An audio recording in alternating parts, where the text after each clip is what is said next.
আমি বাবা মা ভাই সব হারিয়ে এসেছিলাম, এই বাংলাদেশের মানুষকে আপন করে নিয়েছিলাম।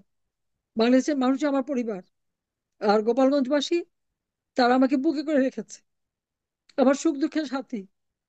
আমার তো কোনদিন নিজের জায়গা নিয়ে চিন্তাই করতে হয় না, সব তো তারাই করে দেয়। তারাই তো আমার মা বাবা ভাইয়ের স্নেহ ভালোবাসা পাই আমি এই বাংলাদেশের মানুষের কাছ থেকে। আচ্ছা, সেখানে রক্তচাপ। আমি সব হারিয়ে সেই শোক ব্যথা বুকে নিয়ে এসেছি এদেশের মানুষের সেবা করতে, এবং করেছি। আমার যে লক্ষ্য ছিল আমি সেটা অর্জন করে দিয়েছিলাম। আজকে একটা চক্রান্ত করে দেশের মানুষের উপর যে জুলুম অত্যাচার চলছে, খালি গোপালগঞ্জ না, সারা বাংলাদেশই আজকে শ্মশান ভূমি। সারা বাংলাদেশ জ্বলছে। আওয়ামী লীগের নেতা কর্মীরা, অগণিত নেতা কর্মী, মুক্তিযোদ্ধারা আজকে অপমানিত। একদিন এর প্রতিকার হবে। আর আমি বলতে পারছি না, আমি ক্ষমা চাচ্ছি। সবাই ভালো থাকেন, সুস্থ থাকেন, আর সবার কথা শুনি আমি। আমি সবার সাথে এমনিও ফোনে কথা বলছি সকলের সঙ্গে। দিশেহারা মানুষের উদ্দেশ্যে এখন বক্তব্য রাখবেন বিপন্ন বিপদগ্রস্ত মানুষের বন্ধু, বঙ্গবন্ধু কন্যা জননেত্রী শেখ হাসিনা, শ্রদ্ধেয় নেত্রী। বিসমিল্লাহির রহমানির রহিম। আমি প্রথমে পরম শ্রদ্ধা ভরে স্মরণ করছি সর্বকালের সর্বশ্রেষ্ঠ বাঙালি জাতির পিতা বঙ্গবন্ধু শেখ মুজিবুর রহমানকে। শ্রদ্ধা জানাই 15ই আগস্ট। জাতির পিতা বঙ্গবন্ধু শেখ মুজিব সহ আমার মা, আমার তিন ভাই, আমার মা ফজিলাতুন্নেসা মুজিব, আমার তিন ভাই কামাল জামাল রাসেল, কামাল জামালের নবপরিণীত হতে সুলতানা ও রুজি জামাল, সে যুবনেতা শেখ ফজলুল হক মনি, যেমন তার অন্তঃসত্ত্বা স্ত্রী আরজুমনি, আব্দুল আফসানিয়াবাদ, তার 10 বছরের ছেলে আরিফ, 13 বছরের মেয়ে বেবি, 4 বছরের নাতি সুকান্ত, ভ্রাতুষ্পুত্র শহীদ সানিয়াবাদ, সাংবাদিক, সবাই মুক্তিযোদ্ধা। আমার একমাত্র চাচা মুক্তিযোদ্ধা Sheikh Abu Naser, military secretary brigadier Jamir Uddin, police officer Siddiqur Rahman সহ সেই কালো দিবসে যারা শাহাদাত বরণ করেছেন তাদের আমি স্মরণ করি, শ্রদ্ধা জানাই, আত্মার মাগফিরাত কামনা করি। 30 লক্ষ শহীদের রক্তের বিনিময়ে অর্জিত আমাদের স্বাধীনতা, 30 লক্ষ শহীদের প্রতি শ্রদ্ধা জানাই। পাকিস্তানি হানাদার বাহিনীর হাতে নির্যাতিত আমাদের মা বোনেরা, তাদেরও স্মরণ করি। মুক্তিযোদ্ধাদের জানাই আমার সশ্রদ্ধ সালাম। আজকে অত্যন্ত দুঃখের সঙ্গে আমি আমার এলাকার গোপালগঞ্জ, সেই গোপালগঞ্জে যে হত্যাযজ্ঞ চালালো, যা আমাদের কল্পনার বাইরে। তবে অবাক হইনি যেভাবে জাতির পিতা বঙ্গবন্ধু শেখ মুজিবুর রহমানকে হত্যা করেছিল, এবং এরপর বাংলাদেশে একের পর এক কু হয়, হত্যা কু, ষড়যন্ত্র রাজনীতি শুরু হয়। বঙ্গবন্ধু শেখ মুজিব চেয়েছিলেন কি? দুঃখী মানুষের মুখে হাসি ফোটাতে চেয়েছিলেন। এদেশের ক্ষুধা দারিদ্র হাত থেকে মানুষকে মুক্তি দিতে চেয়েছিলেন, উন্নত জীবন দিতে চেয়েছিলেন। ঘুণে ধরা সমাজ ভেঙে নতুন সমাজ গড়ে বাংলাদেশকে আরো উন্নত করতে চেয়েছিলেন। বাংলাদেশের মানুষকে বিশ্ব দরবারে মর্যাদার আসন দিতে চেয়েছিলেন। মাত্র 3 বছর 7 মাসের মধ্যে কিন্তু সেই যুদ্ধ বিধ্বস্ত দেশ গড়ে তুলেই তিনি ধ্বংসস্তূপের উপর দাঁড়িয়ে যাত্রা শুরু করেন এবং স্বল্পোন্নত দেশে উন্নীত করেন। কিন্তু 15ই আগস্টের পর বাংলাদেশ আবার আবার সেই ধ্বংসের মুখোমুখি হয়ে যায়। 21 বছর পর আমি সরকার গঠন করি, একমাত্র আওয়ামী লীগ সরকার। আমি প্রথম বাংলাদেশের ইতিহাসে নির্বাচিত সরকার হয়ে 5 বছর সম্পন্ন করি, বাংলাদেশকে খাদ্যের স্বয়ংসম্পূর্ণ করি, বিদ্যুৎ উৎপাদন বাড়াই, সাক্ষরতার হার বৃদ্ধি করি, রাস্তাঘাট পুল ব্রিজ উন্নত করি। গ্রামে কোনো মানুষ যেন কুড়ে ঘরে বাস না করেন, নিজের পাখাটা টিনের ঘর দিলেও দেওয়া, সেটাও আমি সাফল্য অর্জন করি। এবং সেভাবে মানে মানুষের মৌলিক চাহিদা, অন্ন বস্ত্র বাসস্থান চিকিৎসা শিক্ষার ব্যবস্থা করে দিয়ে কমিউনিটি ক্লিনিকের মাধ্যমে বিনামূল্যে চিকিৎসার ব্যবস্থা, একটি বাড়ি একটি খামার, মানে প্রত্যেকটা পরিবারকে আর্থিক মানে ভাবে স্বাবলম্বী করা, সবই করে দিয়ে গেছিলাম। এরপর 2001-এ আসতে পারলাম না, সেটা এক চক্রান্ত ছিল। 8 বছর পরে 2008-এর নির্বাচনে বাংলাদেশের জনগণ আমাদের ভোট দেয়। এটা বোধহয় ওদের কল্পনারও বাইরে ছিল যে আওয়ামী লীগ এককভাবেই 48% ভোট পেয়েছিল। 259টা সিটে নির্বাচন করে 230টা সিট আমরা জয়লাভ করি। আর 41টা সিট আমরা কোনো প্রার্থী দেই নাই, কারণ আমাদের শরিকদের দিয়েছিলাম। আমরা যদি দিতাম তা আমাদের ভোটের সংখ্যা কিন্তু 50 ভাগের উপর হতো। বিএনপি জামাত 20 দলীয় জোট 300 সিটে কন্টেস্ট করে মাত্র 29টা সিট পেয়েছিল, 32% ভোট পেয়েছিল।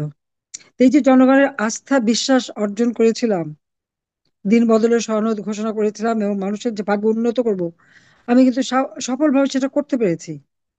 2009 সালে সরকার গঠন করে 2024 সালের এই আগস্ট মাস পর্যন্ত এই বাংলাদেশ ক্ষুধা দারিদ্র্য থেকে মুক্তি পেয়েছে। কোনো মঙ্গা ছিল না, দুর্ভিক্ষ ছিল না, সাক্ষরতার হার বেড়েছে, মানুষের জীবন মান উন্নত হয়েছে, মানুষের আয় রোজগার বেড়েছে। এবং হতদরিদ্র যারা বা একেবারে বয়োবৃদ্ধ, তাদের জন্য বয়স্ক ভাতা, বিধবা ভাতা, প্রতিবন্ধী ভাতা, স্বামী নিগৃহীতা যারা, তাদের ভাতার ব্যবস্থা আমরা করেছি। বিনামূল্যে চিকিৎসা এবং 30 প্রকার বিনামূল্যে ওষুধ আমরা দিতাম। প্রত্যেকটা শ্রেণী পেশার মানুষকে আমরা সব রকম সহযোগিতা করেছি।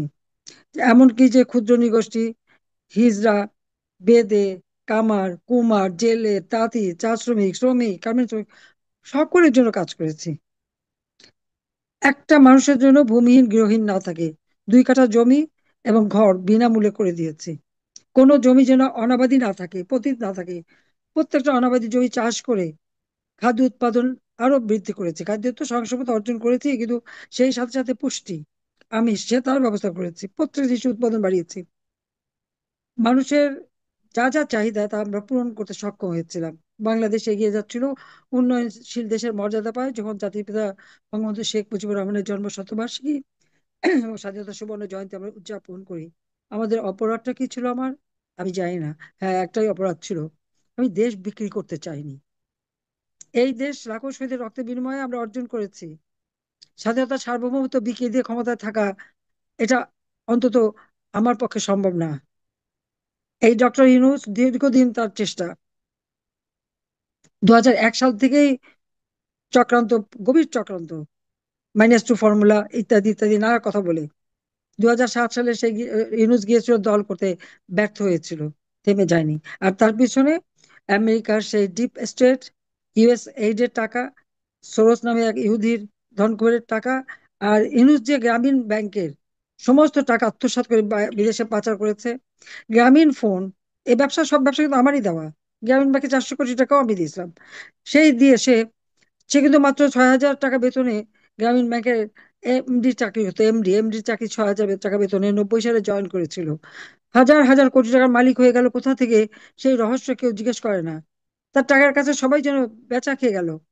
আর এই টাকা খরচ করে আমার নামে মানে অপপ্রচার, তারপরে সন্ত্রাসী কর্মকাণ্ড করে নিজেরা মানুষ খুন করে, আবু সাইদ, মুগ্ধ বা যারা নিহত হয়েছে প্রত্যেকটা হত্যাকাণ্ড তারা নিজেরা ঘটিয়েছে, একেবারে পরিকল্পিতভাবে। কারণ এটা তো ইউনূস নিজেই বলেছে যে তার মেটিকুলাস ডিজাইনের মাস্টার মাইন্ড দ্বারা এই আন্দোলন করেছে, কারণ এখানে কোনো নেতা ছিল না। এবং সে যেই হত্যাকাণ্ড ঘটিয়েছে এবং যত অগ্নিসংযোগ সন্ত্রাসী কর্মকাণ্ড ঘটেছে, সেটা সব থেকে বড় প্রমাণ হলো জুলাই মাসের 15 তারিখ থেকে পুলিশ হত্যা, সাংবাদিক হত্যা, আওয়ামী লীগের নেতাকর্মী হত্যা, মানুষকে মেরে মেরে ঝুলিয়ে রাখা, মেট্রো রেল থেকে শুরু করে বিটিভি ভবন, দুর্যোগ ভবন, সেতু ভবন, বিআরটিসি ভবন, সব জায়গায় যে আগুন লাগানো, এসব কিন্তু জুলাই 15 থেকে শুরু করলো। তার আগ পর্যন্ত ছাত্ররা যে আন্দোলন করেছে তাদের গায়ে তো টোকাটাও পড়েনি। এখন তো ইউনিভার্সিটির বিরুদ্ধে একটা আন্দোলন করলেই তাদের ধরে মার দেয়। এমনকি এই যে ছেলে মেয়েরা, তাদেরকে কিভাবে গুলি পর্যন্ত করলো। কিন্তু আমি তো তা করিনি। এই জুলাই 15 থেকে যখন এই সমস্ত সন্ত্রাসী কর্মকাণ্ড তারা শুরু করলো, তখন আমি বলছি যে তোমরা ছাত্ররা এর মধ্যে যেও না। গার্জিয়ানদের বলেছে আপনাদের বাচ্চাদের আসতে দিয়েন না। এবং এই যে একটা ঘটনা ঘটালো, একটার পর একটা যে সন্ত্রাসী ঘটনা এবং মানুষ হত্যা এবং অগ্নি সন্ত্রাস, মানুষ মেরে ঝুলে, পুলিশ মেরে ঝুলে রাখা, 460টা পুলিশ বাড়িতে আগুন, এগুলি যে শুরু করলো, ইউনূস যদি এর পিছনে না থাকবে তাহলে সে কেন দায় মুক্তি দিল? ইউনূসের মেটিকুলাস ডিজাইনের অংশ হিসেবে 15 জুলাই থেকে এই যে ধ্বংস, হত্যা, পুলিশ ফাঁড়িতে অগ্নিসন্ত্রাস থেকে শুরু করে যতগুলি অঘটন ঘটেছে, আওয়ামী লীগের নেতা কর্মীদের বাড়ি ঘরে আগুন দেওয়া, সবই তো তার ওই পরিকল্পনার ফসল। হ্যাঁ, সে বলে আমি তো দেশে ছিলাম না, কিছু জানি না। কিন্তু সে তো বিল ক্লিনটনের সেই কনফারেন্সে বলেই ফেলেছে যেটা তার নিজের ডিজাইন করে শেখ হাসিনার ক্ষমতা থেকে হটিয়ে সে ক্ষমতাটা দখল করেছে। বাহ, কি সম্মানের কাজ করেছে, ক্ষমতা দখল করেছে। জাতির পিতা বঙ্গবন্ধু শেখ মুজিবের প্রতি অবমাননা করা, 32 নম্বর আগুন দেওয়া, পোড়ানো এবং ভেঙে ফেলা, সেই সাথে সুধা সদন, সংসদ ভবন, গণভবন। গণভবন তো আমার বাড়ি নয়, তো সরকারি, সরকারি বাড়ি। এক কাপড়ে আমরা কোনো মতে মাত্র 20 মিনিটের জন্য জানি বেঁচে গিয়েছিলাম। আমি তো খুন খারাপি চাইনি। যখনই 6টা মানুষ মারা গেল, আমি সাথে সাথে জুডিশিয়াল এনকোয়ারি কমিটি করে দিলাম। আমার প্রশ্ন, সেই এনকোয়ারি কমিটিকে কাজ করতে দেয়নি কেন, যদি ইউনূস এর সঙ্গে জড়িত না থাকবে, এই হত্যাকাণ্ডের সাথে জড়িত না থাকবে? এবং যাদের দিয়ে এই সমস্ত ঘটনা ঘটছে তাদের দিয়ে আজকে একটা পার্টি বানিয়েছে, কি এনসিপি পার্টি। সেই পার্টির এখানে কারা? এর মধ্যে বহু ছেলে পেলে, অত্যন্ত গরিব ঘরের ছেলে পেলে, একসময় এসে ছাত্রলীগ করতো, বঙ্গবন্ধুর পক্ষে কত মিষ্টি মিষ্টি কথা বলেছে তারা। এখন হঠাৎ একেবারে সারা ওই একই মুখ দিয়ে, যে মুখ দিয়ে আগে বঙ্গবন্ধুর গুণগান গাইতো, সেই একই মুখ দিয়ে বঙ্গবন্ধুর বিরুদ্ধে জঘন্য কথা। গোপালগঞ্জের মাটিতে দাঁড়িয়ে জাতির পিতাকে অবমাননা করবে আর গোপালগঞ্জের মানুষ সেটা সহ্য করবে, এটা হয় কখনো? সেখানে কি করলো ইউনূস নিজে, সেনাপ্রধান এবং জিওসি যশোর, ফোন করে সেনাবাহিনী পাঠিয়ে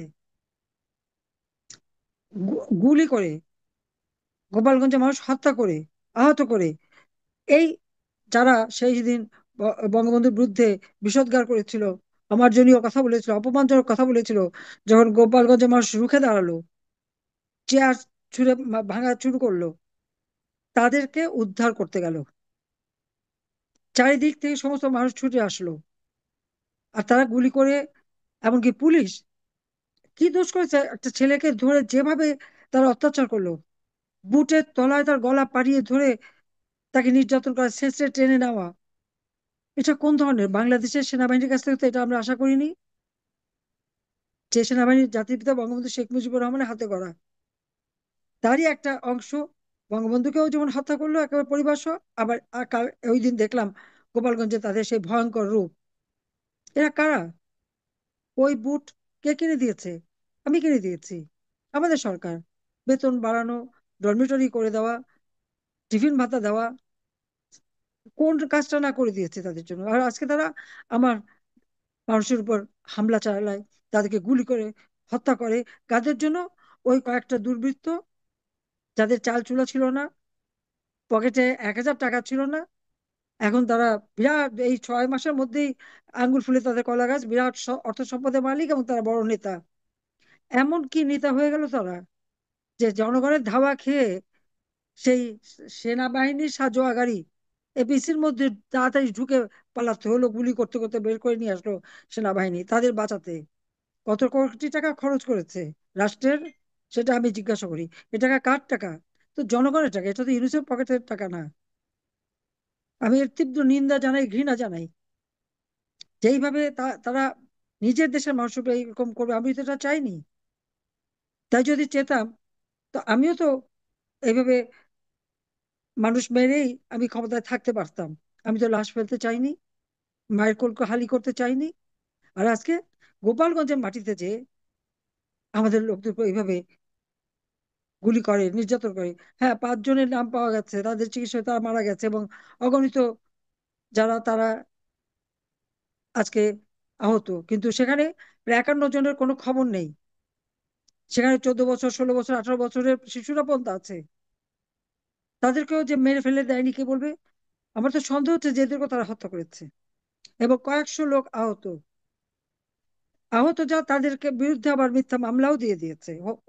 হত্যা করলো যারা, তারাই আবার মামলা দেয় আমাদের নেতা কর্মীদের উপরে, কারো ঘরে থাকতে পারেনি, কারফিউ দিয়ে, 144 ধারা দিয়ে, ব্ল্যাক আউট করে বাড়ি বাড়ি বাড়ি বাড়ি যে হামলা, পাকিস্তানি হানাদার বাহিনীর থেকেও যেন এক ধাপ বেশি। কি স্বার্থে? আজকে যদি দেশ স্বাধীন না হতো, বঙ্গবন্ধু যদি তার নিজের জীবনটাই স্বাধীনতার জন্য সংগ্রাম করে উৎসর্গ না করতেন, তাহলে ওই বাঙালিরা কোথায় থাকতো? কোনো বাঙালি অফিসার, মেজর জেনারেল কেন, ব্রিগেডিয়ার পর্যন্ত তো উঠতে পারেনি। খুব বড় যে টেনে টুনে একজন দুইজন কর্নেল পর্যন্ত উঠেছিল, তার বেশি যেতে পারেনি। পাকিস্তানিদের বুটের তলায় লাথি ঝাঁটাই খেতে হতো। দেশ স্বাধীন করে দিয়েছে,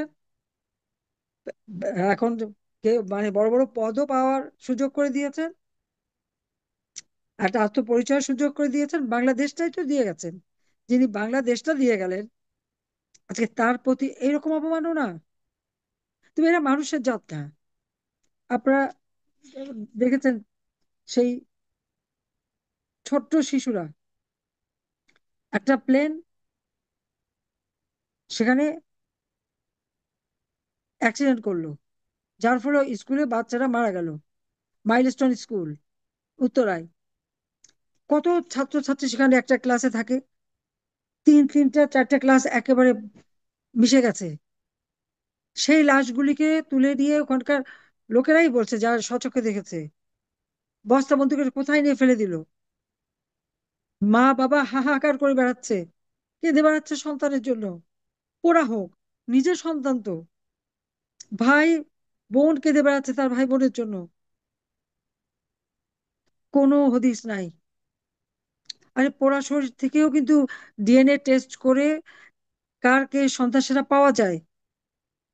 আমাদের ডিএনএ ল্যাবরেটরি অনেক আধুনিক ল্যাবরেটরি আমি করে দিয়েছি। যখন রানা প্লাজা বা তানজিন গার্মেন্টসে আগুন লেগেছিল, এই পোড়া বডি থেকে দাঁত এবং স্টুলের থেকে স্যাম্পল নিয়ে ডিএনএ টেস্ট করে প্রত্যেকটা পরিবারের হাতে লাশ হস্তান্তর করা হয়েছিল। আর আজকে সেই শিশুদেরকে, এবং যখন শিক্ষকরা চাইলো, শিক্ষক মারা গেছে সেখানে, আরো কতজন মারা গেছে, তারপর যারা শিক্ষকরা যখন চাইলো বা গার্জিয়ানরা, তাদের গায়ে হাত তুললো। এই আর্মি যে তাদেরকে মেরে ধরে সরিয়ে দিয়ে তারা নিজেরা উদ্ধার করবে করে সে লাশগুলি গুম করলো। আমরা তো এইরকম বিভৎসতা চাইনি।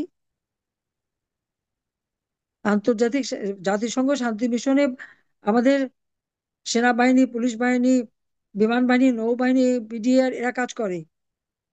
আমি সবসময় তাদের মানবিক গুণাবলীর প্রশংসা করি। প্রত্যেকের আমি খুব গর্ব করে বলতাম যে আমাদের সোলজাররা দেখবেন, তাদের অনেক মানবিক মানবিক গুণাবলী আছে, তারা মানুষকে এরকম এরকম ভালোবাসে, এই করে ইত্যাদি করে আরো প্রশংসা করে করে আমি আমার সময় 1 নাম্বার আমরা শান্তিরক্ষা মিশনে কাজ করার সুযোগ পেয়েছি। আর নিজের দেশেরা এইভাবে মানবতার অবমাননা করে বাংলাদেশের ভাবমূর্তি সব নষ্ট করেছে।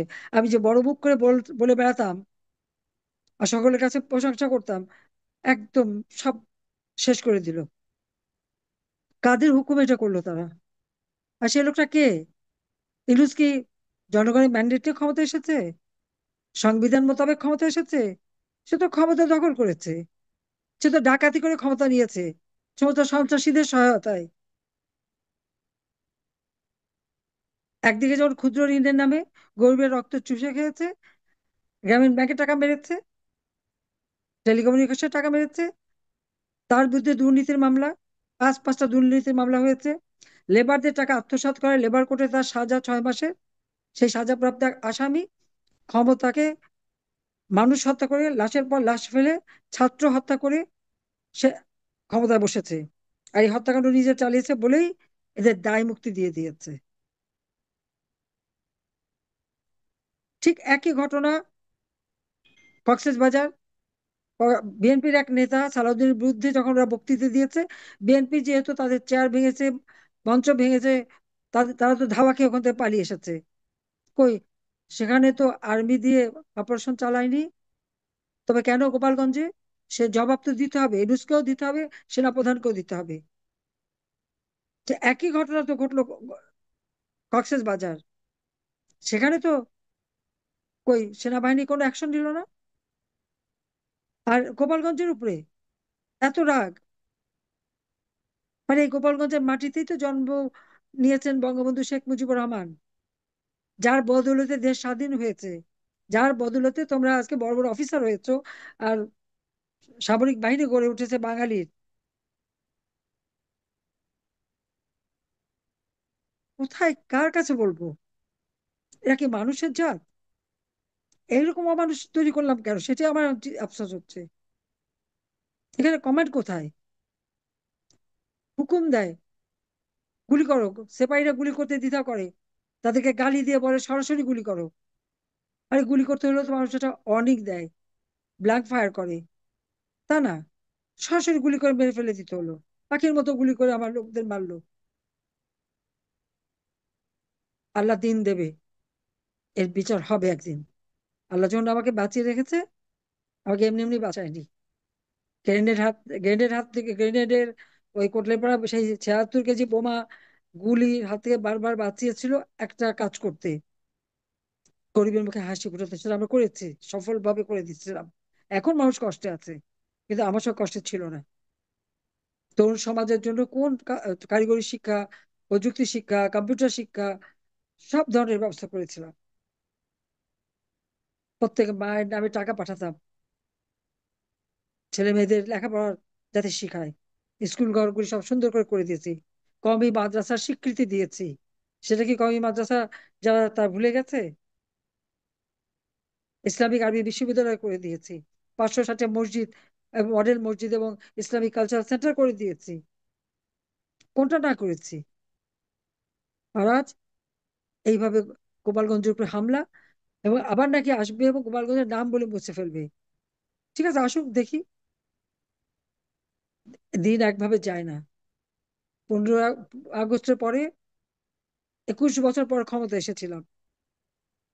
আওয়ামী লীগ 20 বছর 7 মাস ক্ষমতায় বাংলাদেশকে উন্নতি করেছি। আওয়ামী লীগ নিষিদ্ধ করে, ছাত্রলীগ নিষিদ্ধ করে। বাংলাদেশের অর্ধেক জনগোষ্ঠী তো ভোটারই তো আমাদের। অবৈধভাবে ক্ষমতা দখলকারীর সব সিদ্ধান্ত অবৈধ। আজকে জুলুম অত্যাচার কার উপরে না হচ্ছে? আজকে আমি দেখলাম খায়রুল হক সাহেব, সাবেক প্রধান বিচারপতি, ওনাকে গ্রেপ্তার করেছে। তার হাতে হাতকড়া পরিয়েছে। আওয়ামী লীগের নেতা যাদেরকে গ্রেপ্তার করেছে, মুক্তিযোদ্ধা, সে বয়োবৃদ্ধ, তাদের হাতে হাতকড়া পরিয়ে আনে। ওই পাকিস্তান আমলেও তো গ্রেপ্তার করলে কখনো হাতকড়া পরায়নি। এমনকি জিয়া এরশাদের আমলে যে গ্রেপ্তার করেছে, তখনও তো হাতকড়া পরায়নি। আজকে ইউনূস আসার পরে এদের হাতকড়া পরানো হয়। কার হুকুমে? আমার সেটাই প্রশ্ন। আর খায়রুল হক সাহেব, তার অপরাধটা কি? বিএনপি বলে দিল যে আওয়ামী লীগের পক্ষে রায় দিয়েছে, এটা আওয়ামী লীগের পক্ষে না। আমি বিএনপি নেতা কর্মীদের জানাতে চাই এবং আপনাদের সবাইকে জানাতে চাই এর পিছনের ঘটনাটা কি। জিয়াউর রহমান খন্দকার মোশতাকের সাথে ছিল। বঙ্গবন্ধু শেখ মুজিবকে হত্যা করার পরে মোশতাক তাকে খুশি হয়ে সেনাপ্রধান করে।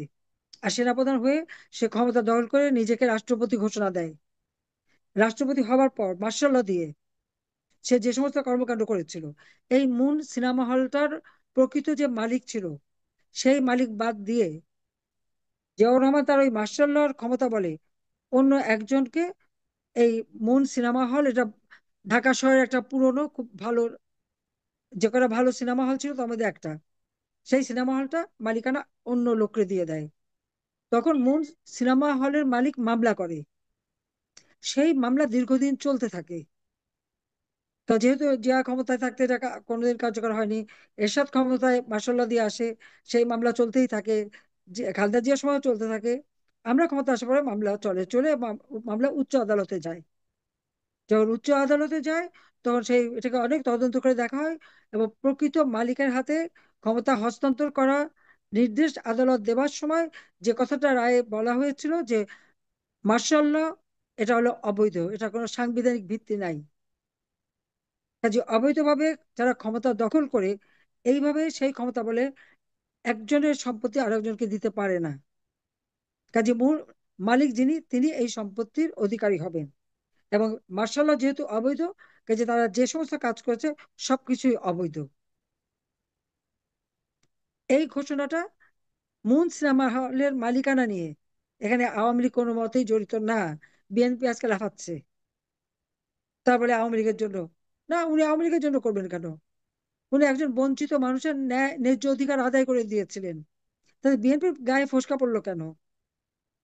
এটা তো বাস্তব। জিয়াউর রহমান তো মার্শাল্লাহ দিয়েই ক্ষমতা দখল করে হঠাৎ একদিন বলে ফেললো আমি আজকে থেকে রাষ্ট্রপতি হলাম।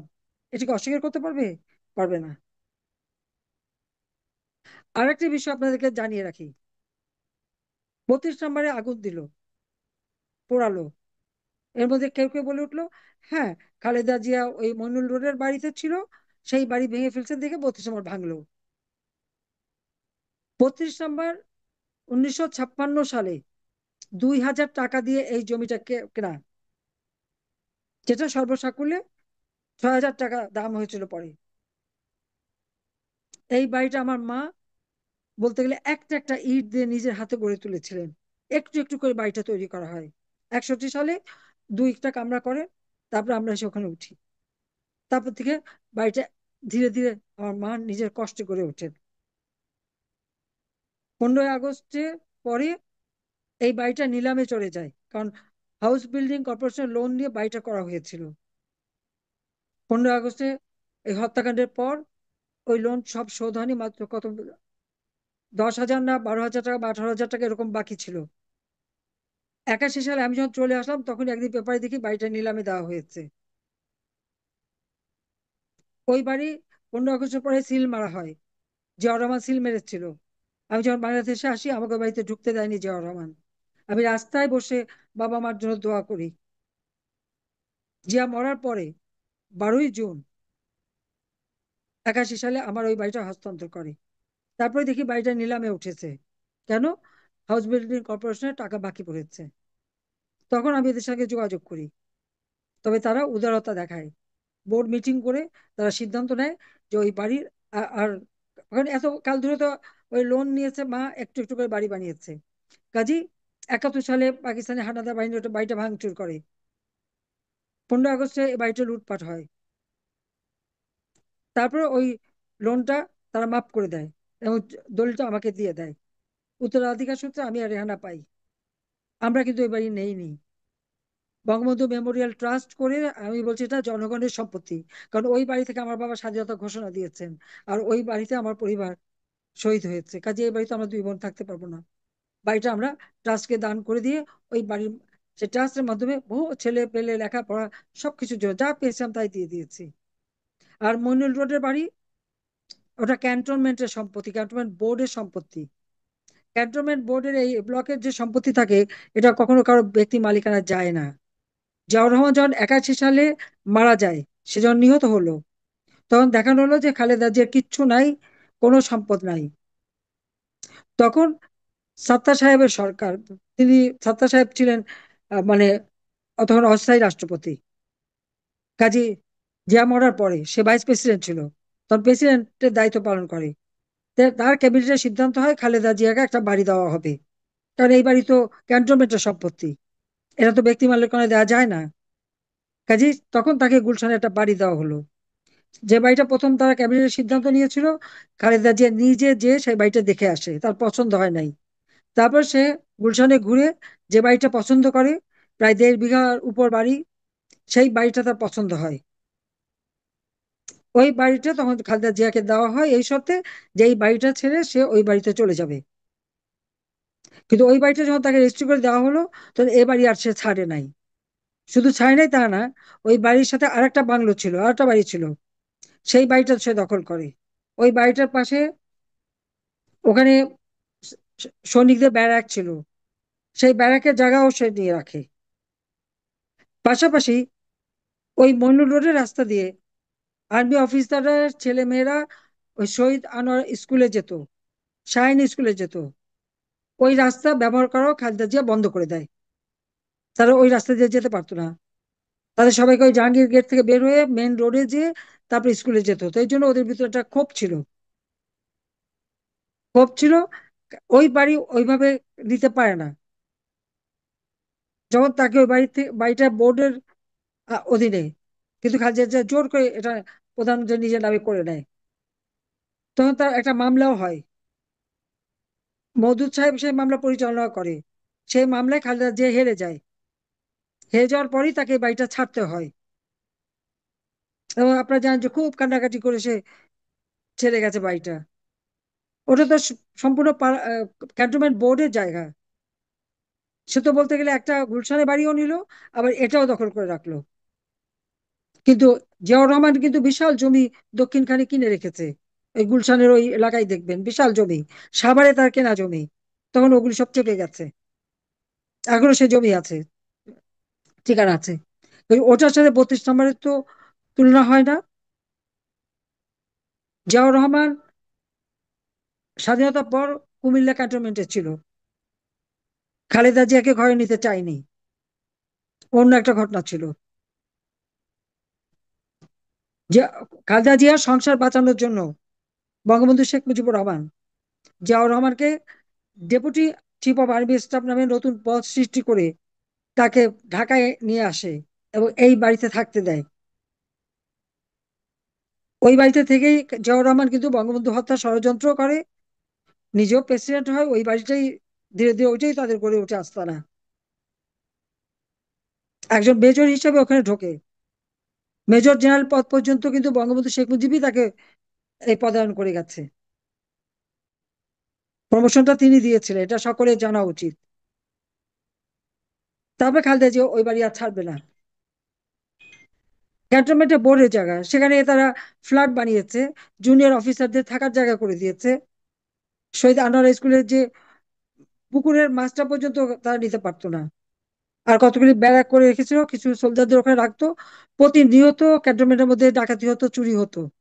আর চুরি করে ওই বাড়ির মধ্যে ঢুকে পালাতো। রাস্তা ব্যবহার করতে পারতো না, চুরি ডাকাতি হলে ধরতে পার, চোর ধরতে পারতো না। নানা ঘটনায় তখনই ক্যান্টনমেন্টের যারা অফিসাররা ছিল তারাই বিরক্ত ছিল। তারপর আরেকটা বাড়ি যে দখল করেছিল, সেখানে তার ভাই সাইদ ইস্কান্দারকে থাকতে দিয়েছিল। সেখানে তিনটা বাড়ি, কোকোর একটা, তারেকের একটা, খালেদা জিয়া। এখানে আমাদের দোষটা কি ছিল? আমরা কেন বাড়ি ভাঙতে যাব? যাদের সম্পদ তারা নিয়েছে, তাদের অফিসারদের জন্য ফ্ল্যাট করে দিয়েছে। অন্যায়টা কি হয়েছে? অন্যায়ভাবে তো দখল করেছিল খালেদা জিয়া। আজকে বলে ফেললো একজন আর্মি অফিসার না কারা বললো যে ওই ওটা ভেঙেছে, দেখে ওটা ভাঙা হয়নি। ওই আর্মি অফিসারদের জন্য ওটা নেওয়া হয়েছে, সেখানেই ফ্ল্যাট করে দেওয়া হয়েছে। আজকে সব জুনিয়র অফিসার আরাম এসে থাকার জায়গা পেয়েছে। সেটা ভুলে যায় কেন? জানি না আমার বাবা কষ্ট করে স্বাধীনতা কেন এনে দিলেন, আর কাদের জন্য, সেটাই আমার প্রশ্ন এখন। নিজের জীবনটাও দিয়ে গেলেন, আর আমি এত বছর ধরে কষ্ট করলাম। আর সেই আমার এলাকার লোক, এই গোপালগঞ্জের মানুষ, তাদের উপরে হামলা করে, তাদেরকে হত্যা করে। কেন গোপালগঞ্জে রক্ত ঝরবে? এই রক্তের প্রত্যেক ফোঁটার হিসাব আমরা নেব, প্রতিটি ফোঁটার হিসাব আমরা নেবো। আবার সেনাবাহিনীর থেকে আমাদের আবার জাহাজও পাঠিয়েছে। কি আহ্লাদ এদের! এরা কারা? ওই এনসিপির নেতাগুলি কোত্থেকে আসছে? এরা তো ছাত্র, এর মধ্যে অনেকগুলি তো ছাত্রলীগ করতো, তারপরে টাকা খেয়ে বিক্রি হয়ে গেছে ইউনূসের কাছে। ইউনূসই বা কে? ভূমিহীন মানুষের সাহায্য করার জন্য গ্রামীণ ব্যাংক তৈরি করা, সরকারি পয়সায়, সেটাও গ্রাস করে খেয়ে ফেলছে সে নিজে। যাক, আমি অনেক সময় নিলাম, আর আমি সময় নিতে চাই না। তবে কতগুলি কথা আমি ভাবছি জনগণের জানা উচিত, সেই জন্য এই কথাগুলি আজকে আমি বললাম। তার সাথে সাথে বলবো যে আজকে আমার যে আপনজনরা, তাদের কেউ সন্তান হারিয়েছে, কেউ স্বামী হারিয়েছে, আমি তোমাদের সবার প্রতি আমার সহানুভূতি জানাচ্ছি। আমি বাবা মা ভাই সব হারিয়ে এসেছিলাম, এই বাংলাদেশের মানুষকে আপন করে নিয়েছিলাম। বাংলাদেশের মানুষই আমার পরিবার। আর গোপালগঞ্জবাসী, তারা আমাকে বুকে করে রেখেছে, আমার সুখ দুঃখের সাথী। আমার তো কোনোদিন নিজের জায়গা নিয়ে চিন্তাই করতে হয় না, সব তো তারাই করে দেয়। তারাই তো, আমার মা বাবা ভাইয়ের স্নেহ ভালোবাসা পাই আমি এই বাংলাদেশের মানুষের কাছ থেকে। আচ্ছা, সেখানে রক্তচাপ, আমি সব হারিয়ে সেই শোক ব্যথা বুকে নিয়ে এসেছি এদেশের মানুষের সেবা করতে, এবং করেছি। আমার যে লক্ষ্য ছিল আমি সেটা অর্জন করে দিয়েছিলাম। আজকে একটা চক্রান্ত করে দেশের মানুষের উপরে যে জুলুম অত্যাচার চলছে, খালি গোপালগঞ্জ আর সারা বাংলাদেশই আজকে শ্মশান ভূমি। সারা বাংলাদেশ জ্বলছে। আওয়ামী লীগের নেতা কর্মীরা, অগণিত নেতা কর্মী, মুক্তিযোদ্ধারা আজকে অপমানিত। একদিন এর প্রতিকার হবে। আর আমি বলতে পারছি না, আমি ক্ষমা চাচ্ছি। সবাই ভালো থাকেন, সুস্থ থাকেন, আর সবার কথা শুনি আমি। আমি সবার সাথে এমনিও ফোনে কথা বলছি সকলের সঙ্গে। ধন্যবাদ প্রিয় নেত্রী, আপনাকে অনেক ধন্যবাদ।